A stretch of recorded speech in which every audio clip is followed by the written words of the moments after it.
సర్కారును పడగొట్టే కర్మ మాకేంటి? ప్రజలే రోడ్లపైకి వచ్చి ప్రభుత్వాన్ని కూలగొడతారు. కాంగ్రెస్కి వచ్చే 20 ఏళ్ల పాటు ప్రజలు ఓట్లేయరు. సిగ్గు శరం లేకనే రేవంత్ రాజీనామా చేయలే. కొందరు పోలీసుల తీరుపై సుప్రీంకోర్టుకు వెళ్తాం. పర్యావరణ ధ్వంసంపై విచారణ చేపట్టాలి. సిగ్గు శరం బుద్ధి అన్నీ మర్చిపోయింది కేటీఆర్. పర్యావరణం గురించి నువ్వు మాట్లాడడం అంటే దయ్యాలు వేదాలు వల్లించడం అన్నది చాలా చిన్న పదం అవుతుంది నాకు తెలిసి. చెరువులను మొత్తం నాశనం చేసి, గుట్టలు నాశనం చేసి, పర్యావరణాన్ని విధ్వంసం చేసి, భూములు కబ్జాలు చేసి, బౌన్సర్లను పెట్టి, బ్లూ షీట్లు నాటి ఈ దందాకు తెరలేపిందంతా నువ్వే కదా 10 ఏళ్ళుగా.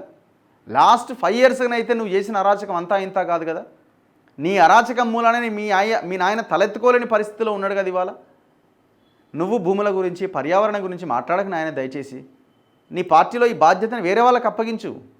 వేరే వాళ్ళకి అప్పగిస్తే ప్రజలు ఏమైనా కొంత అరే ఈయన మాట్లాడుతున్న ఇందామని అనుకుంటారు. నువ్వు మాట్లాడితే ఎవడు వింటాడా? ఆ భూముల మీద అసలే మళ్ళా సబ్జెక్టు భూముల మీద మళ్ళా మీకు మీ చెల్లెకి అసలు అర్హత లేదు. భూముల మీద మాట్లాడే అర్హత మీ పార్టీలో. వేరే వాళ్ళకి అప్పగించండి ఆ టాస్క్. ఈయన సర్కారును పడగొట్టే కర్మ మాకేంటి అంటుండు. మళ్ళీ కొత్త ప్రభాకర్ రెడ్డి మాట్లాడింది కరెక్టే అంటుండు. కొత్త ప్రభాకర్ రెడ్డి ఏమన్నాడు? బిల్డర్లు పారిశ్రామికవేత్తలు మమ్మల్ని అడుగుతున్నారు ఈ ప్రభుత్వాన్ని కూలగొడదాం, అవసరమైతే మేము పైసలు పెట్టుకుంటామని. అసలు బీఆర్ఎస్లతో కలిసి ఉన్న బిల్డర్లు పారిశ్రామికవేత్తలు ఎవరండి?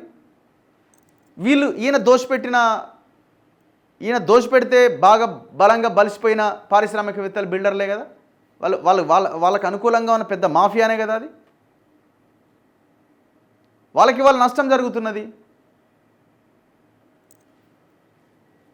అంటే ఇప్పుడు కొత్త ప్రభాకర్ రెడ్డి మాట్లాడింది కరెక్టే అంటావు. అంటే బిల్డర్లు పారిశ్రామికవేత్తలు కూలగొట్టమంటున్నది కరెక్టే అని నువ్వే మాట్లాడతావు. మళ్ళీ మాకేం సంబంధం, మేమెందుకు కూలగొడతాం, ప్రజలే కూలగొడతారని మళ్ళీ మాట్లాడుతున్నావు. అంటే మీరు స్కెచ్ చేసిర్రు అన్నట్టు. ఎందుకు కూలగొట్టాలా?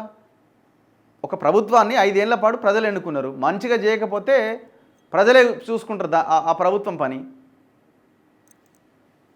మీరెవడు కూలగొట్టడానికి?